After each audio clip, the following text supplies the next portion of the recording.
Hello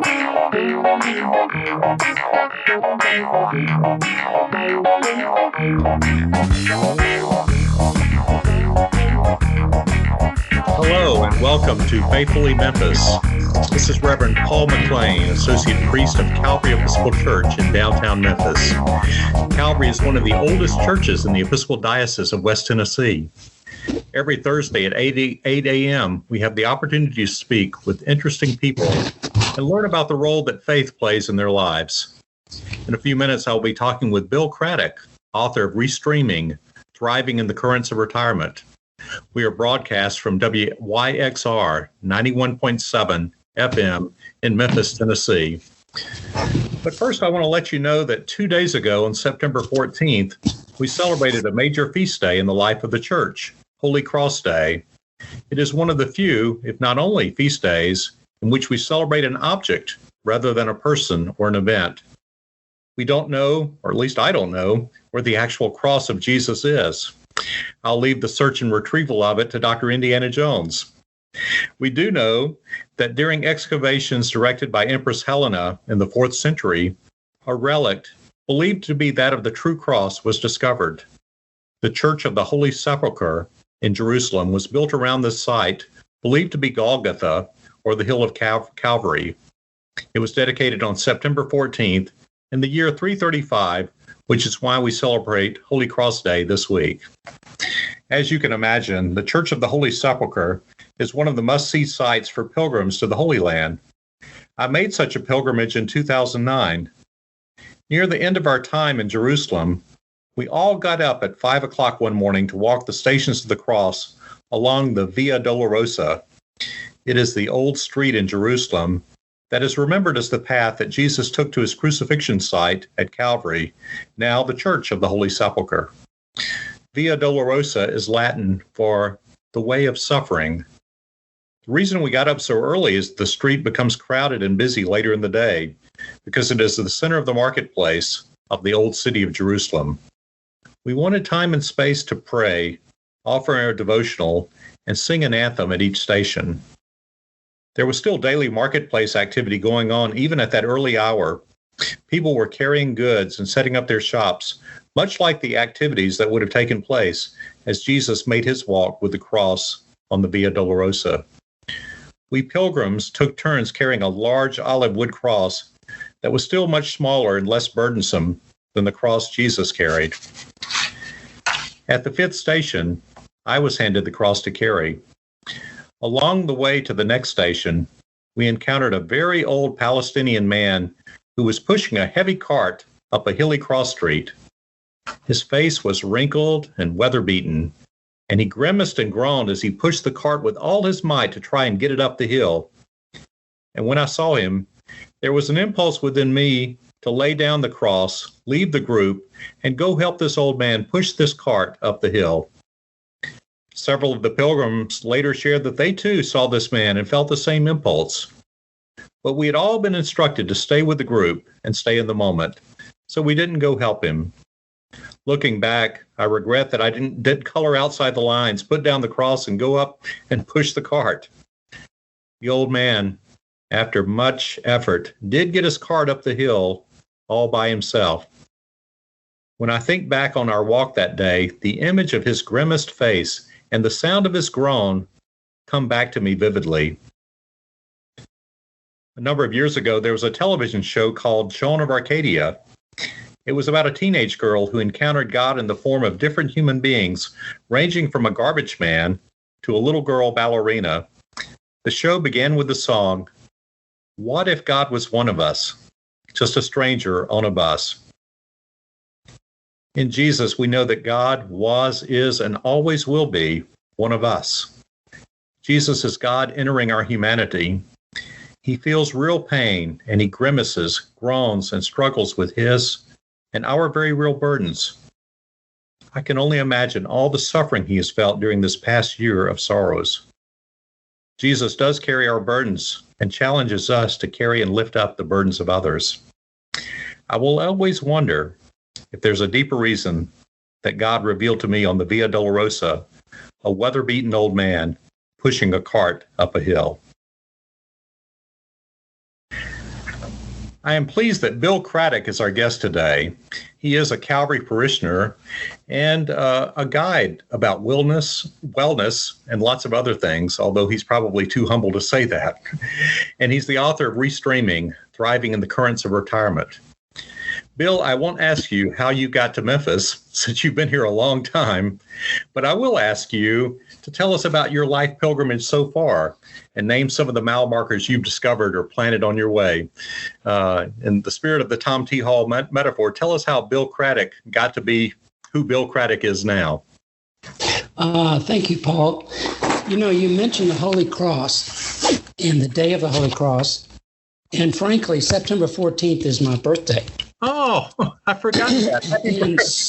Happy belated birthday. Right. And someone once said that you must have been born at an early age.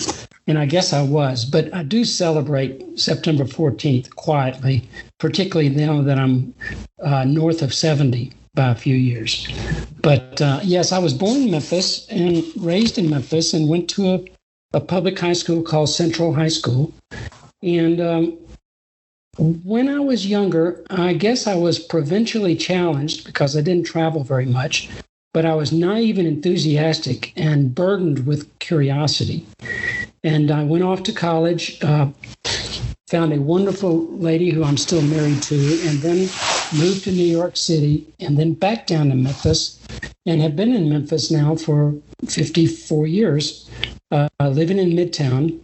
And it's been a wonderful experience. Memphis has a lot of soul, and it's been a place that we call home, and so have our three lovely daughters who grew up in Memphis call home, and now we have 7 grandchildren too. When I was out of college at my age, it seemed to me that I was directed to get ahead, and so when I got back to Memphis, I did what was probably predictable. I bought a station wagon, I bought a house, I got a mortgage, started having children, starting to build a career, and trying to get ahead, to be successful. And at about age 40, it all seemed to be working very well. Everything clicked together: a successful business, a wonderful family, a great place in Midtown to live. Everybody seemed to be happy. Except I started asking the questions, well, am I here to make money or make meaning? Am I here to get ahead and to be successful, or to make a difference in other people's lives? And I was going to Calvary Church and attended a program called Education for Ministry. And it seemed to me, and I know we all look back at markers, but that one turned my head.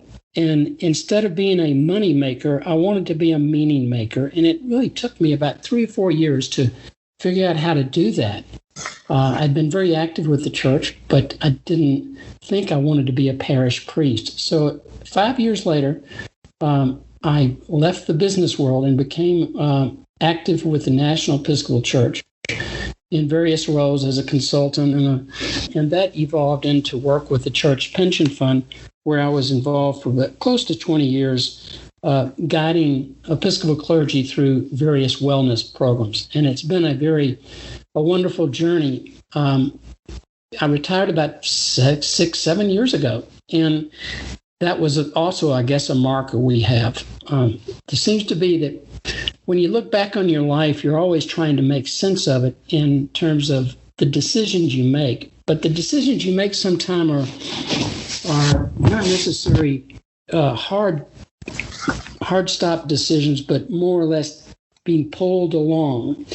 And I think of the word vocation not as a calling, but a being pulled along and drawn towards something new, something that is evolving, something that's creative, that really inspires me and gives me a sense of a place, a sense of being, a sense of meaning and purpose in life. So it's been a journey that I guess you would call it quixotic, but I would call it a wonderful journey. And Paul, you mentioned the word Via Dolorosa. Gosh, I hope my way has not been a way totally of pain, although we have bitterness and different things that happen to us, but it's been a road of joy. And I'm feeling very grateful for the life that I've been given. Wonderful. Well, I can attest to that from being that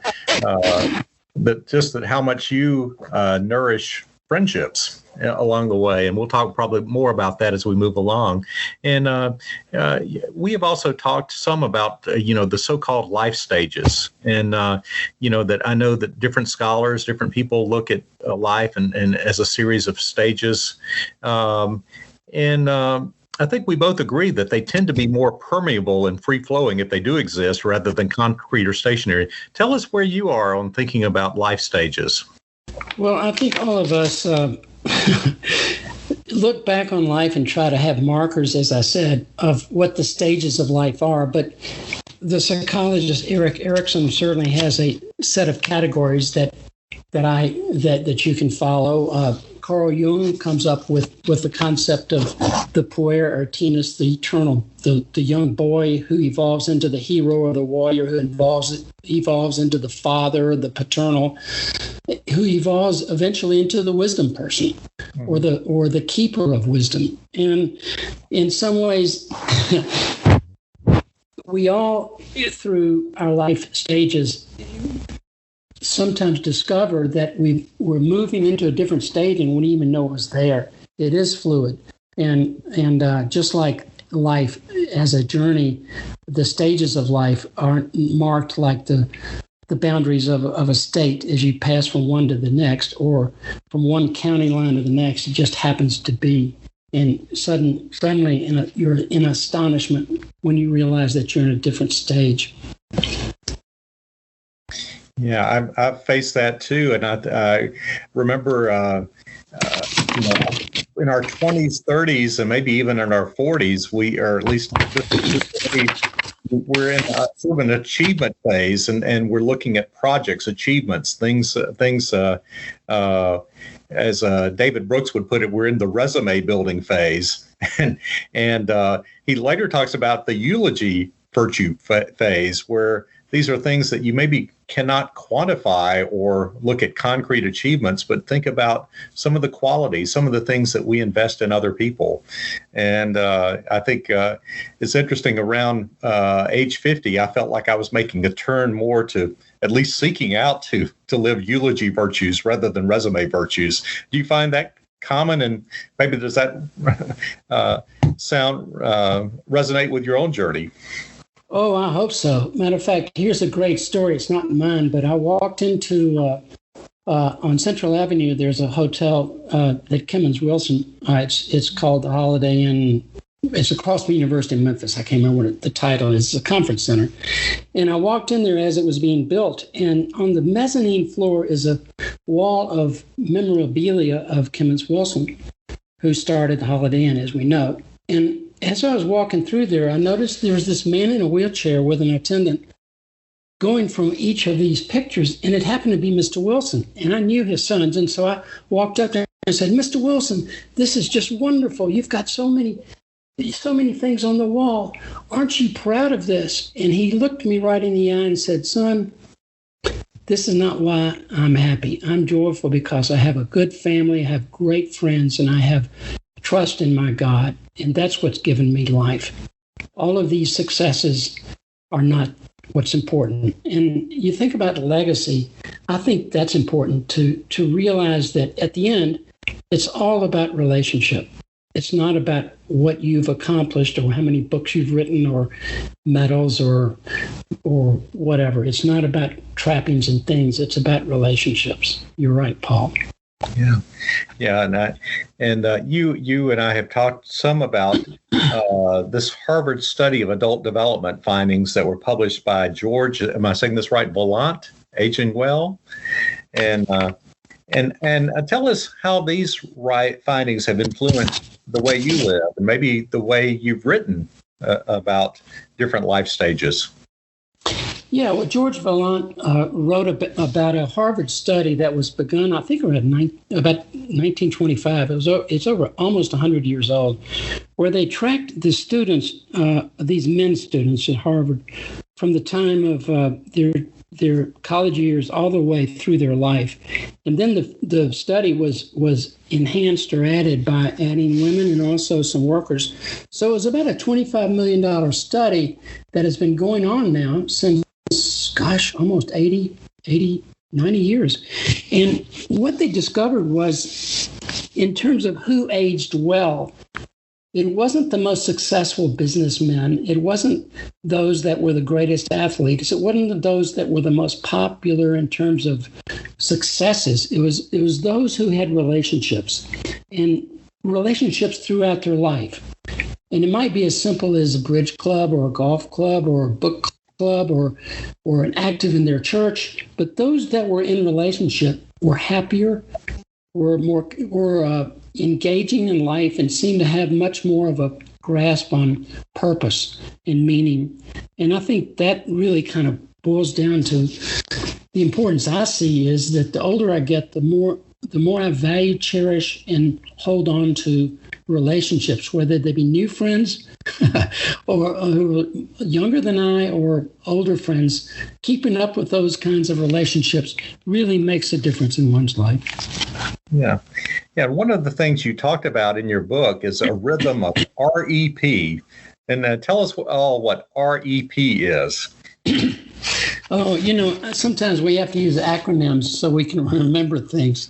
But I think REP to me is my secret sauce for well-being. R is relationships, and I mentioned that. E is for exercise, and that is being active and moving around and taking care of your body, but also taking care of your mind through good exercise. And then P is purpose, having a purpose in life, engaging in others in a meaningful way, and somehow or another that can even make a difference in someone else's life. I think that's important. So relationship, exercise, and purpose would be my North Star, my guidepost in terms of working out what we call on this pilgrimage that we're on. Oh, wonderful. And and let's go back to the book on a macro level. Why did you write this book? What spurred you on to do this? And why did you write it in the style you did? It's not really, a chapter academic book. It's more of a series of personal vignettes. Well, as I was moving into what we call retirement, I heard so many people say, "Oh, you can't retire, you'll be bored," or "You can't retire, your wife will not let you make sure you go away to have lunch," all these silly things. And I started doing a lot of reading, psychological work from Jung all the way through a lot of fiction from various writers and studies that had been done, and realized that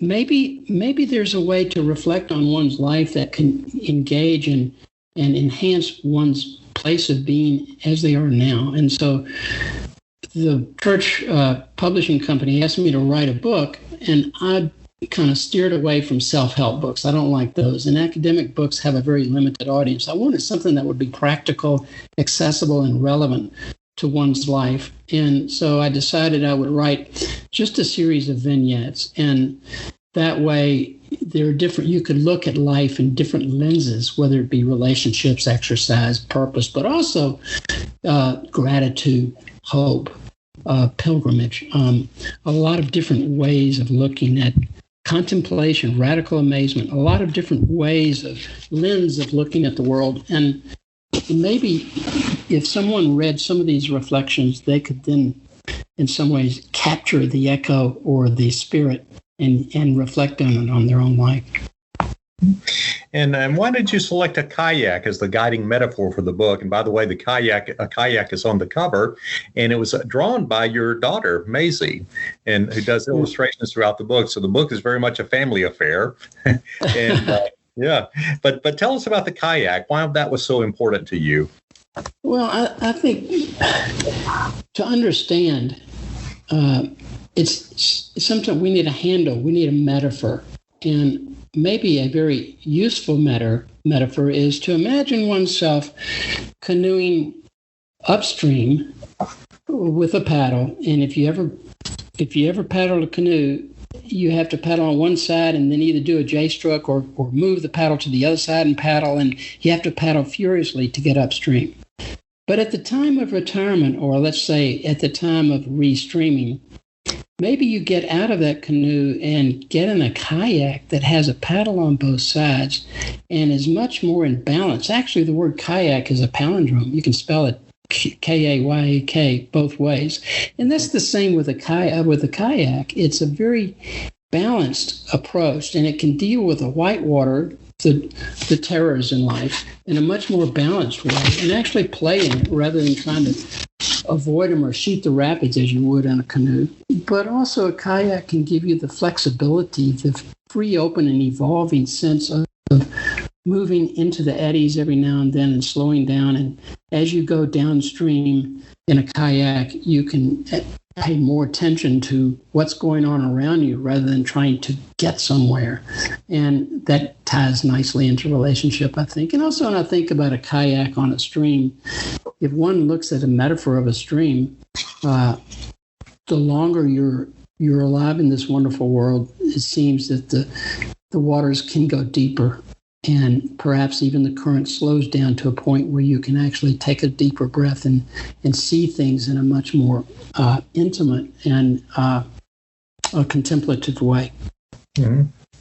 And I think, Bill, that brings us back to pilgrimage. A lot of, we could travel and see sights. And I'm reminded of the scene of Chevy Chase in one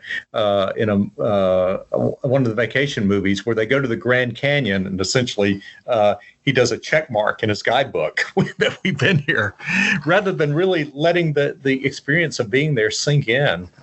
Let it wash over him a little bit, and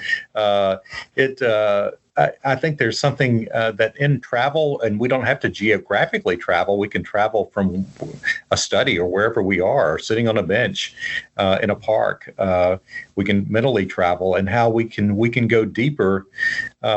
We can go both deeper and I think be lifted up to higher ground. We're going to have a song about that in a bit.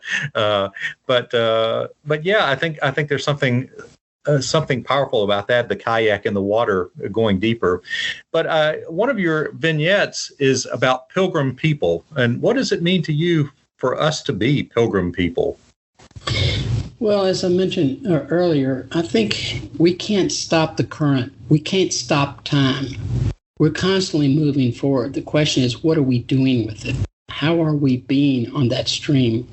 And when we think about a pilgrimage, I'm thinking that, St. Bernard in the 11th century wrote that people journey to God not by the steps of their feet, but by the turning of their hearts.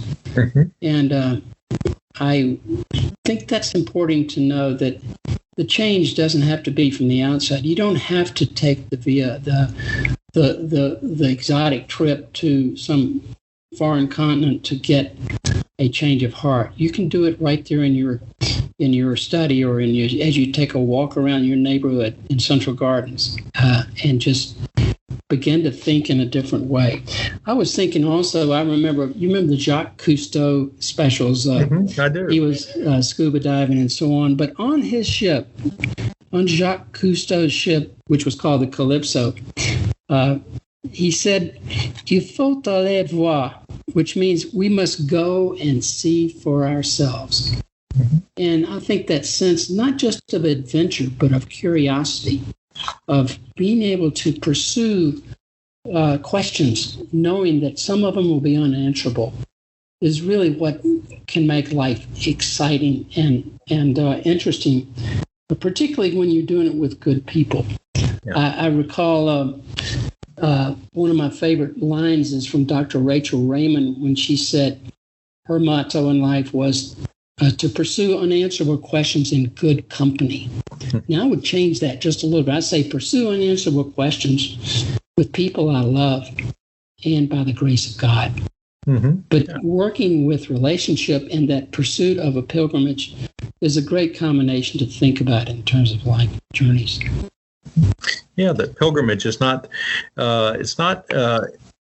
entirely or usually isn't a solitary activity. Even if we are sitting on that park bench or in our study, God is present with us and is our companion on the journey, and is seeking us as much as we are seeking God. Right. In that space.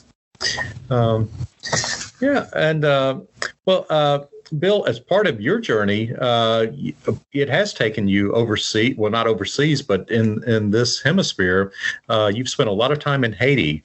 Tell us about how you got involved with St. Vincent's Center for Handicapped Children in Haiti, your involvement there, how that may have shaped you in your journey, and how did they fare during the recent earthquake?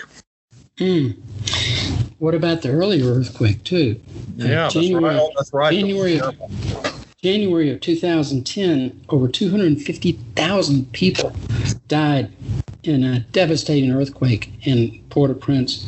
And I remember driving down the street with my granddaughter at the time when I heard that on the news, and I just stopped the car and said, "Do you realize what's happening here?" It was just really astonishing. It wasn't just news of the world. There was something terrible, terrifying about this. And about 5 years later, I guess it was around 2010 or so, I was down in Haiti with a group of clergy, working with the Episcopal clergy in Haiti. Matter of fact, the Episcopal Church in Haiti is huge. There's a lot of Episcopal clergy there. And we were walking through a little school called St. Vincent's. It's a school for handicapped children in Port-au-Prince, in the very heart of the city, next to the jails, actually. And we were walking through there, and the bus was about ready to leave. There were about 8 of us walking through. And I heard some singing up on the second floor of this building. And so I walked up there and peeked around the corner, and in this little classroom were 10 students and a choir master or choir director. And they were all singing in Creole the song, "He's Got the Whole World in His Hands." Wow. But what amazed me was that everybody in that room was blind and could not see me. And I was standing almost in holy ground watching them sing with smiles on their faces, and I had tears in my eyes as I just watched them for a second. And it was kind of like Moses in the burning bush. I had to leave. It was just too sacred a space. I felt like I was intruding. But then 3 or 4 years later, the bishop asked me to help develop this school and move it out into a safer neighborhood and to build it up. And so for 3 years, I was going down there 2 or 3 times a year, setting up this school. And Haiti is not just a poor country. It's just abject poverty. You know that they've had cholera, they've had mudslides, they've had hurricanes, they've had earthquakes, they have corruption.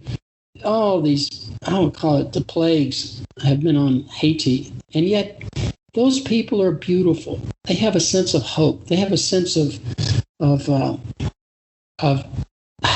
relationship with their families and with each other. They were happy faces, and it really taught me a lot over those years to work with them. The recent earthquake did not impact Port-au-Prince, and the school's doing much better, but it did devastate several cities in the southwest area, in Lakaya and that area of Haiti. Mm-hmm. And the Diocese of West Tennessee, by the way, maintains this partnership with Haiti, and we are. I think that's a very, very important partnership and a very important thing. And I can tell that it's some of your experiences have really shaped you. But recently, there have been some things right here locally that you've been very moved about. Tell us about Give Back Memphis. How your recent story with this group. Oh, well, Paul, about 5 years ago, this neighbor friend of mine who was a nonprofit executive and consultant in Memphis for her whole life asked me to help develop a pro bono consulting concept to help nonprofits in the Memphis area.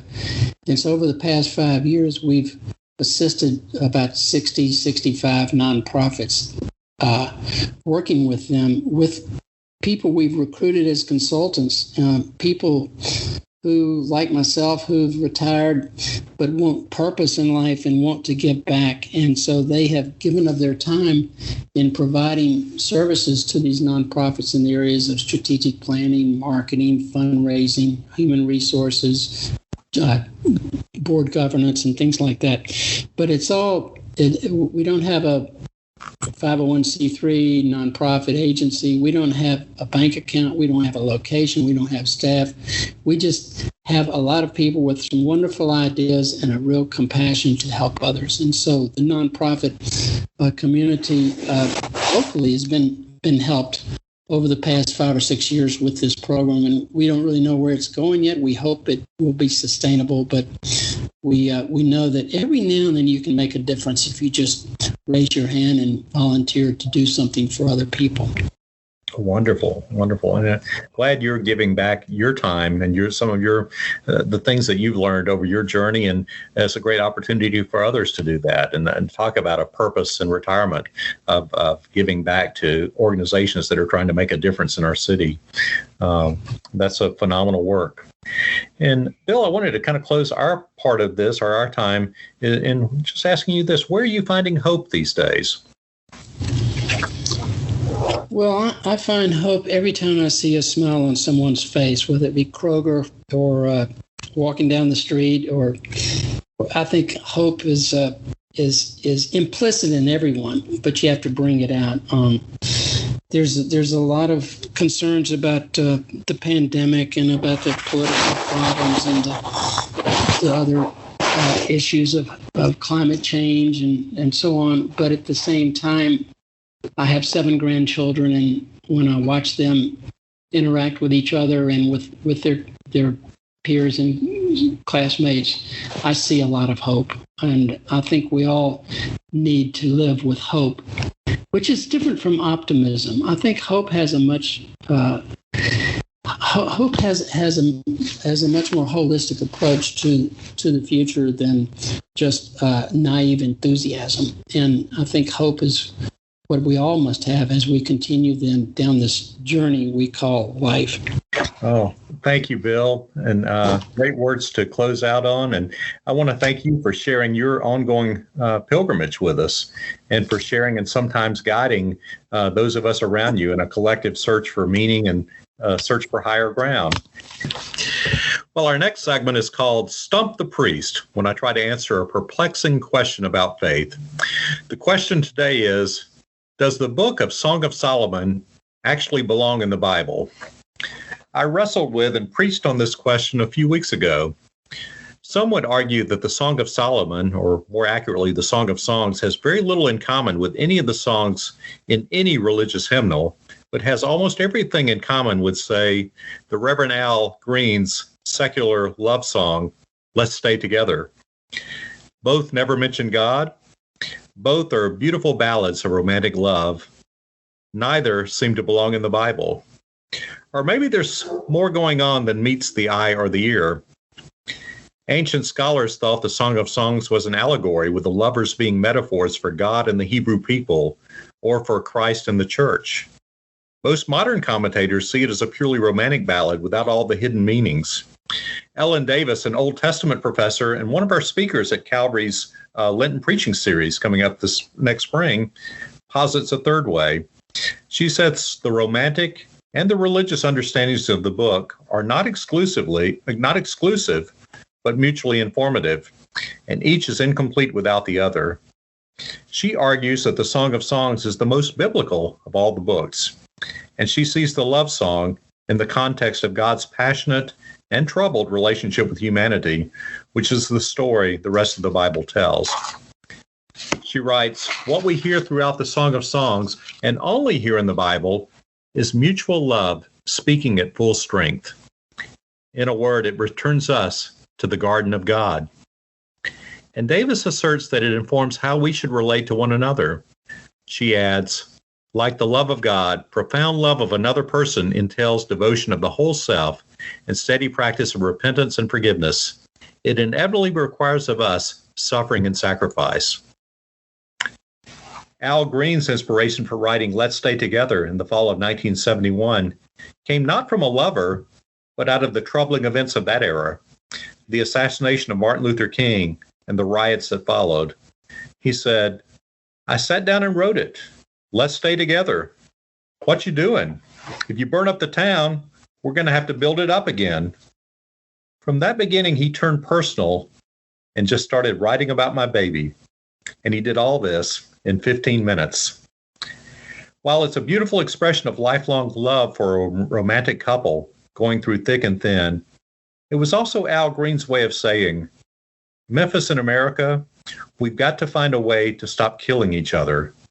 We've got to find a way to talk, to listen, to build or rebuild trust, to let go of pride, to make sacrifices for one another.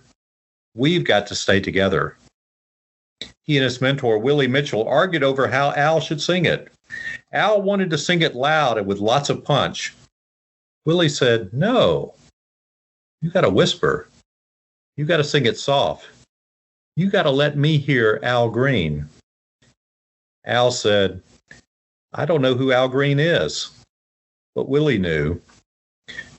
Willie knew that Al Green was a man full of longing for peace and harmony in the city he loves, longing for love, especially maternal love, longing for God.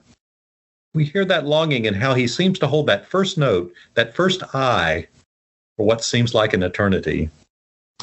That same deep longing that you feel when he does it comes through in the images of the Song of Songs. A gazelle, leaping, bounding, yet hidden, looking, gazing.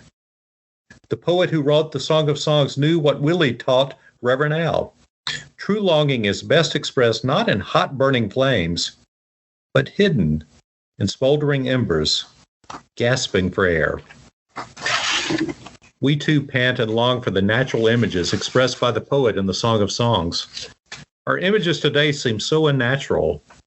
The raging of the Delta variant, uncertainties and anxiety over the start of school, scenes of the evacuation and bombing in Afghanistan, the devastation of an earthquake among our diocesan partners in Haiti, fatal flooding in the center of our state, Hurricane Ida and its after effects, a little girl last month becoming the 17th child to die in Memphis this year from the epidemic of gun violence plaguing our nation.